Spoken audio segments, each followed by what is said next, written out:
Welcome everybody to the 2020 Sustainability Symposium and the connected feed. I hope you all have your sustainably sourced meals and outfits sorted tonight.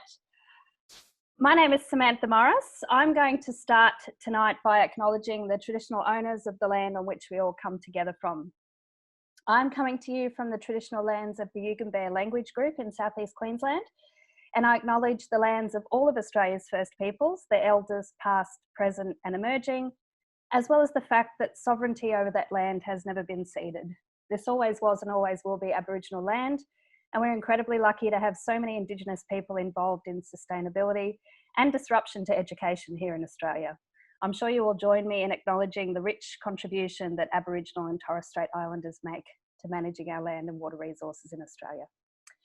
This event is very proudly supported by Suez Community Grants and the City of Gold Coast. And the event was planned to be in person at All Saints Anglican School, but of course we've had to adapt that format, and instead we're coming to you live and online from the comfort of my living room and also yours. I should introduce myself. My name is Samantha Morris. I'm an arts and culture writer here on the Gold Coast, as well as a facilitator and strategic planner working in the conservation sector. I've worked for NGOs big and small, as well as regional communities across Australia on sustainability projects. I have also been named one of Queensland's champions of conservation. However, none of that really matters, because tonight I am at home with my 7-year-old son on my own. And all I'm hoping is that everybody keeps their pants on and that there's no surprises for anyone tuning in. I will be facilitating proceedings for this evening, keeping our panel on topic and on time. And as with all good conservation and sustainability events, we have a few housekeeping notes. So hopefully you all know where the toilets are and we don't need to deal with that. We will have time for questions from most of our speakers. If you are joining in via Zoom, and I can see that there are quite a number of people doing just that, nearly 50 people, please ask your questions in the Q&A function down below. And if you're tuning in via Facebook, just drop your questions into the comments. We would also love to see your beautiful faces. So selfies are more than welcome.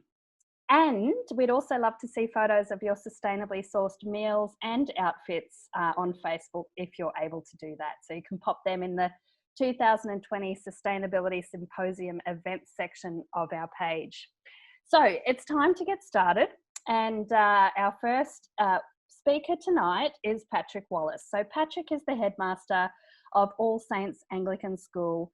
And Patrick, we're very pleased that you can join us. We're very disappointed that we're not in your beautiful school grounds. We were as excited as you were about having you host this event. After Patrick says a few words, Katie Norman, who's the CEO of the Sustainable Schools Network, is also going to welcome us. So take it away, Patrick. Thank you, Samantha, and thank you so much for emceeing tonight. We're all very grateful. It's my absolute delight to welcome you to this different evening, albeit in a frustratingly remote way. Our hearts, of course, go out to all those whose lives have been thrown into chaos and despair by this pernicious virus, and indeed to all those who are working to alleviate their suffering. And yet, despite everything, as Samantha has suggested, I don't think there could be a better time for holding an evening like this. Ever since industrialization took hold in the Western world, the planet has been developing under our mismanagement a respiratory illness all of its own. The symptoms are fever and breathing difficulties. And I'm sure I'm not alone in having reflected in recent weeks about the way in which the visitation of this virus, this self-inflicted visitation of this virus on our planet is a little bit like the planet saying, this is what it feels like. I'm burning up and I can't breathe. This is what it's like. So in some ways, there could not be a better time to hold an evening like this. I hope and pray that there will be not too many more deaths, although I fear that it's in the developing countries, it's very much at the beginning of its cycle. I hope and pray that the economies will recover, that the suffering will be minimized. But I also hope and pray that the world we return to will be different. It will be more compassionate, it will be more cohesive, it will be based more on a paradigm of cooperation rather than competition, and that we will learn the very valuable lessons that crises like these, I think, are designed to help us to learn. So I want to thank you for attending tonight. I want to thank you for being one of those people of principle who is prepared to stand up for what they believe in. And I promise you that the world needs people like you more than it ever has in the past. And of course, I want to thank Katie, to whom I will be handing over, for all the work she has put into this. It's been an incredibly frustrating time for her, because like all of us, she would rather be on one of our beautiful ovals at All Saints, but that will happen next year, and we're very excited about that. So God bless you all, and thank you for joining us. And Katie, over to you. I best unmute myself. Thank you, Patrick, and thank you, Sam, for the introduction. Good evening, everyone. Over the last 6 weeks, like many of you, we've had to adapt, and we've been reimagining the 2020 Sustainability Symposium. We didn't cancel or postpone, although there were certainly moments where that would have been the easy option. Indeed, the SSN team had different personal and professional reactions to the situation, and that's largely understandable and reflective of our wider community. But what we collectively chose to do was accelerate a change in course, because we understood the importance of doing so. And what we've ensured for our organisation is a lasting legacy of resilience and agility, and a relentless commitment to educating for sustainability. I'm pleased to say that we've been able to connect you to over 30 inspiring and experienced presenters, including Jamie Cloud from New York, using online platforms. By participating in this event, you have been part of the 60 schools and 80 organisations from across Australia that value imagining a world with a future, to coin a phrase from Christine McDougall. I'm so proud of the growing SSN team and how they've pulled together. The board, whose chairperson is Erin Merrin, deserve congratulations. We welcomed a video production coordinator, Sharanth, who deserves a very special mention tonight for his technical ability and the incredibly long hours that he's worked this week. Chelsea McLean, who facilitated our live Q&A earlier and did a tremendous job. Thanks, Chelsea, and the support team that consisted of Kate Rogers, one of our board members, Patty Lee, whose birthday it is today. Happy birthday, Patty, Cindy Patterson and Amanda Attar. Thank you to our sponsors. Sponsors do more than offer funding, although funding is also good. All of our sponsors have worked with our team to build our capacity to deliver this event. From moral support to offering skilled people to improve the delivery, we couldn't have asked for better sponsors. Thank you too. I'm going to have to list them all now, so just bear with me because there's a bit of a list. Thanks Suez Community Grants, City of Gold Coast, Study GC, Envirotech Education, Councillor Daphne McDonald, Councillor Gail O'Neill and Councillor Pauline Young, the All Saints PNF, Blowing Green Australia, A Squared E Squared, the Queensland chapter, Green Cauldron Farm, Eco Avengers, Natura Education, Camps International, Healthy Planet Now, Professor Jellybean and the Tweed Shire Council. I thank you all. I'd also like to thank our school communities. Schools are not just called upon to educate. We ask them to do so much more without actually changing the system. So really, it's nothing new that we're now asking school communities to educate some students in the classroom and some online, support families and children who are experiencing different sorts of trauma, and attempt to reach those that are disconnected, all with a heartbeat of training and in record time. So thank you all for what you do on a daily basis. Over the course of this year, I've been fascinated by the capacity of our communities to mobilise and change behaviour across sectors. Although we have previously claimed this is too difficult or not possible, or there's too many barriers or laborious processes, this year we have adapted and quickly.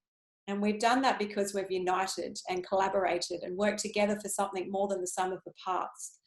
If we choose for future generations to thrive, we must accelerate these partnerships within our school communities.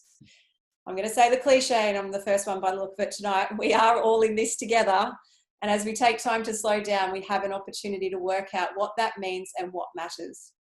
A quick story. When I joined my nan for her 80th birthday, which wasn't long before she passed away, I remember looking at the faces at the table, including hers. As I was just becoming an adult, it struck me in that moment that what mattered were the relationships. You see, she was one of those people that made us all feel like her favourite. be a friend or a grandchild, because she valued the people in her life. Imagine what education would be like if we valued the people more than the outcomes. Imagine what is possible if we reimagine education to align with what we understand the purpose of education to be and to what really matters. Although we have a sense that something isn't right, we don't often have the opportunity we do right now to get off the merry-go-round and chart a new course. The SSN intend to map where sustainability fits into the curriculum and school communities and what resources are available to you to reimagine education. We won't be reinventing the wheel, rather connecting you with the opportunities that exist and working with leading schools to showcase what is possible. Education for Sustainability is a journey and an operating system that very much is about your mindset and worldview. One of the themes tonight is to ask you to consider just one thing. If there was just one thing you could do while we have this opportunity to imagine what the education system could be like if we educated for sustainability. So my one request is to ask you to take some time to personally consider what matters in education. What do you think matters? Does that match with the school you're working in or leading? If it does, that's great. If it doesn't, what can you do to change that? I suppose that's more than one question, but see how you go. So tomorrow won't look like it did today, it never does. The difficulties we will face over the coming months and years will provide us opportunities to adapt and to be agile and to change direction. And we will need to value our relationships with each other and the planet to do this. So it's my great pleasure tonight to welcome you all to our Reimagine 2020 Sustainability Symposium dinner. And we've already had a glitch on the Facebook live stream, which I'll be fixing after this. And I hope you enjoy your night. Thank you so much, Katie, and thank you especially for the incredible amount of work you and your team have put into making this symposium possible despite numerous challenges. Congratulations on pulling it all together. Someone who is at the on the front line of sustainability education is Byron Bay High School teacher Jason van Tol. He's going to be joining us as our next speaker. Jason has taught for more than 15 years in 4 countries, and that includes different subjects in the physical and social sciences. And he has a very keen interest in an interdisciplinary approach to teaching and learning organised around the field of ecological economics. He has a particular interest in the economic dimension of sustainability and the relationship between human happiness, economic fairness, and ecological sustainability. Jason is currently developing what sounds like a fascinating program of study on this relationship. He spent 4 years living on an intentional and certified organic farming community in the hinterland of Byron Bay, where he received a thorough on-ground education in sustainability, permaculture, organic farming, ecology, and intentional community living. Welcome, Jason. I'm going to unmute you, which will make it easier. I can't, oh, right, you're unmuted. Hello. Great. Hello, and thanks for that introduction, Sam. I'm just going to try to share my PowerPoint, and please let me know if you can see it.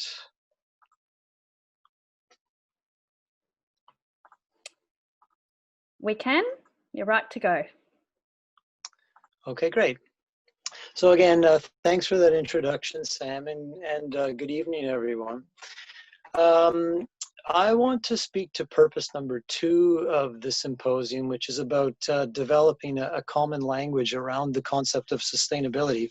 And as you can see from the title page, the title slide here, I'm going to invite everybody to use the 2 terms growth and development in a distinct way, in a way that I'm going to explain. A couple more things I should say about this before we get started is these are economic terms, and in the way that I'm going to be describing them, in standard economics, they're more or less synonyms, but in ecological economics, they're very different, where the first one, growth, is inherently unsustainable, and the second one, development, leaves the possibility of sustainability. I'll explain that in a moment. Okay, so a little bit of brief background. The first thing to understand is that worldwide, governments are in favor of growth. And I would challenge everybody to try to find a government that does not have growth as a center part, a centerpiece of its economic policy. So just to give you one example, I'll just read this quote from the Australian Treasury. They say, "The challenge for Australia is to raise standards of living through economic growth." And that's pretty typical. The next point to understand is that the economy is a real thing. Sometimes we say the economy and it sounds like this abstract thing. But to illustrate this point, I'm going to share a story from many years ago. When I was growing up, I was going to take my friend's, my friend and I were going to take his dog for a walk. And so I was waiting in his laundry room for him to go and fetch the dog. And in Canada, where I grew up, the laundry is always inside. So I was sitting there in this laundry room waiting for him. And this laundry room is just cluttered with stuff. It's just full of junk. And I can't completely replicate the feeling that I had, but it suddenly dawned on me as I was waiting there that everything in that room, from the washing machine I was leaning on to the little crumpled up gum wrapper under the sink, and everything else had ultimately come from the environment. And you might like to use your imagination as you look around the room that you're in right now, and just reflect on that everything that you can see has ultimately come from the environment. So the economy is a real thing, and so as economies grow, they grow into ecosystems, or they grow into the surrounding environment. And of course, because the earth is finite, then so too is economic growth. So ecological sustainability requires some limit to growth. And this diagram depicts part of what I was talking about. So on the, as you look from left to right, you can see that the brown box, which represents the economy, is indeed getting bigger, and it's growing into the containing ecosystem. And a couple other things to highlight about this diagram is that so in the bottom right of each of these diagrams, there's this word welfare. So we're talking about human welfare here, and there's two arrows which contribute to it. So the brown arrow are the services that come from the economy, the economic services, all the things that you get, or that my friend got in his laundry room, or that you have in your room. But there's another important component, and that is the ecosystem services. The services that we get from ecosystems. And this is broadly defined as things that ecosystems do which benefit humans. And to give you just a few brief examples, maybe the best publicized example, is climate stability.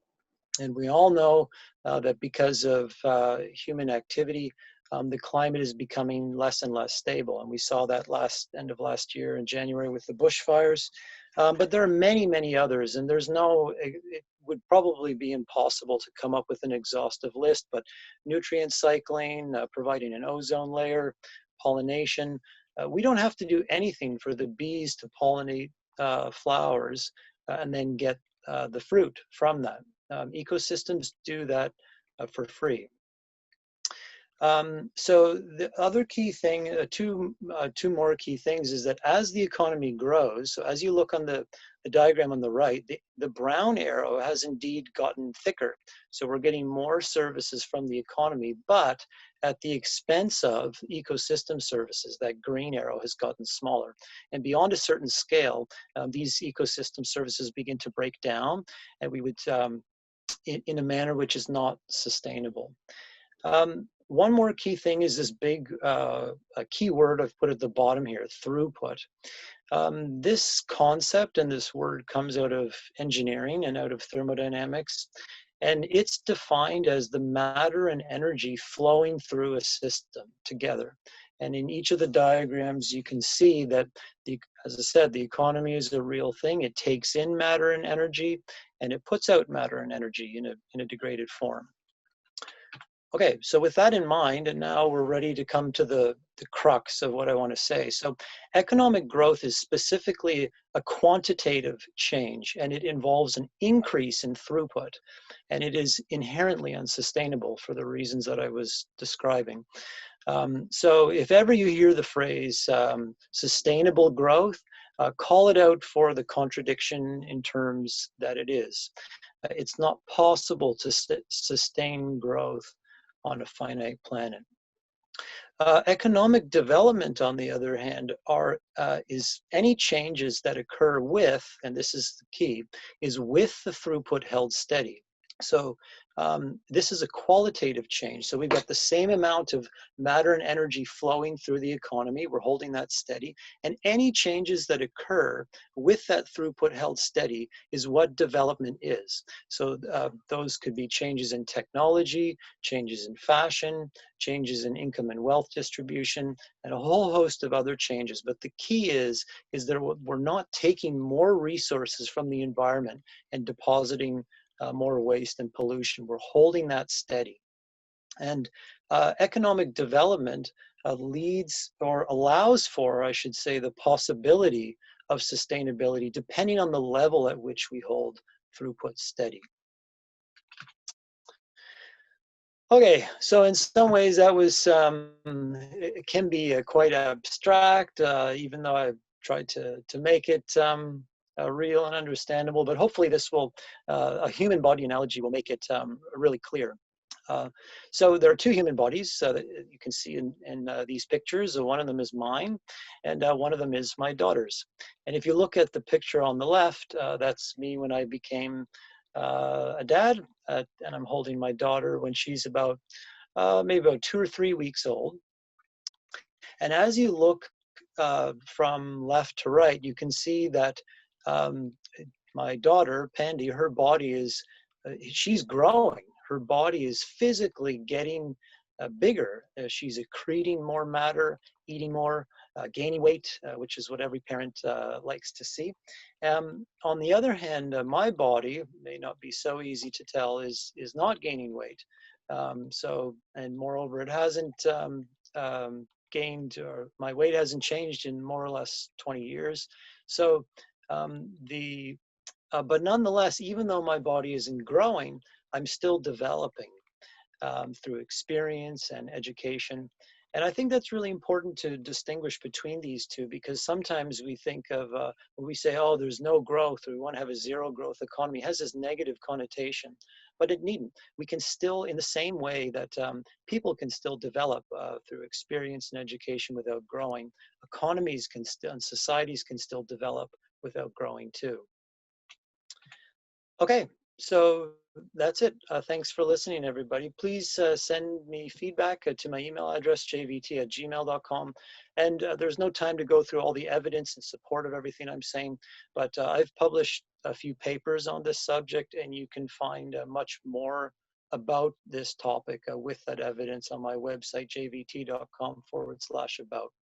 And we might just have time for one quick question, do we, Sam, or maybe not? What do you think? Yep, we do. There's no specific questions that have come up through the Q&A, but I have a question for you, Jason. Okay. Given that insight into the economy and how it's currently intrinsically tied to how we use our resources, what are the lessons or insights you have from that flow into how we actually develop education programs for sustainability? Well, it's a big question in some way. So if I understand what you're saying, you mean how can we apply what Yep. I was just talking about in schools? Yeah. Yes. Yep. Well, I think yeah.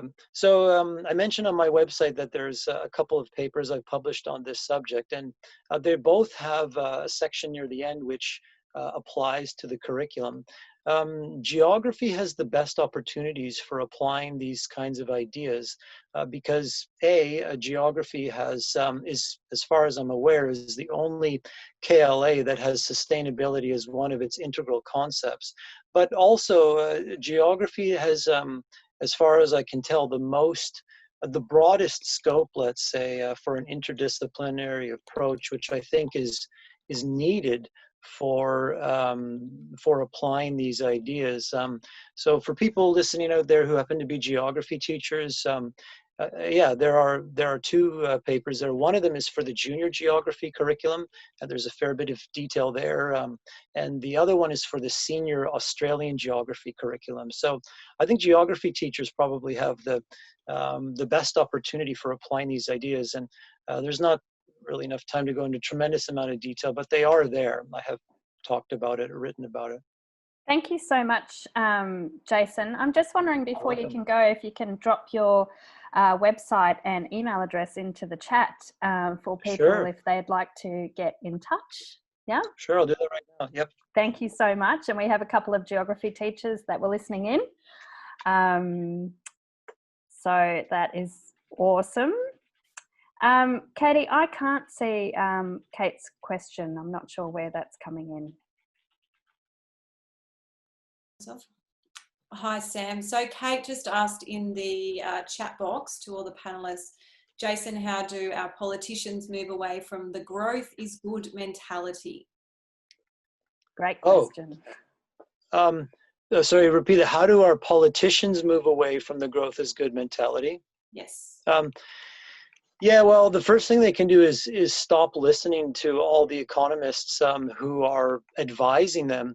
I should say, again, this is kind of a big topic, but it's a good question.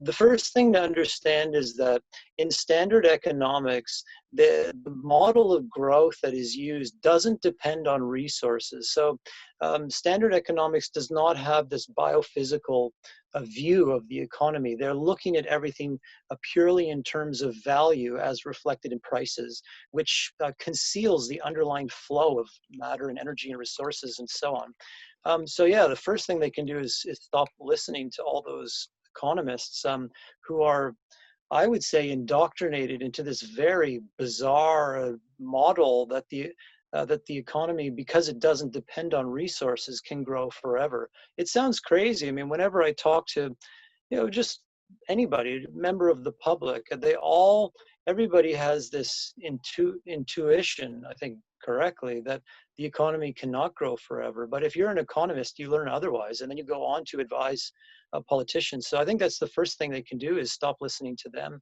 and maybe start listening to some ecological economists like Herman Daly and others.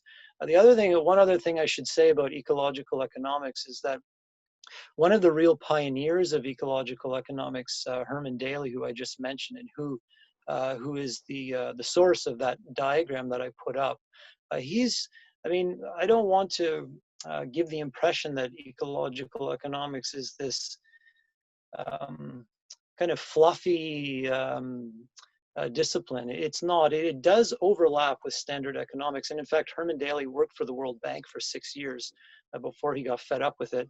But yeah, I would say that's one of the first things, is to stop listening to the economists who are advising them and to start looking at more like the sources that I was discussing.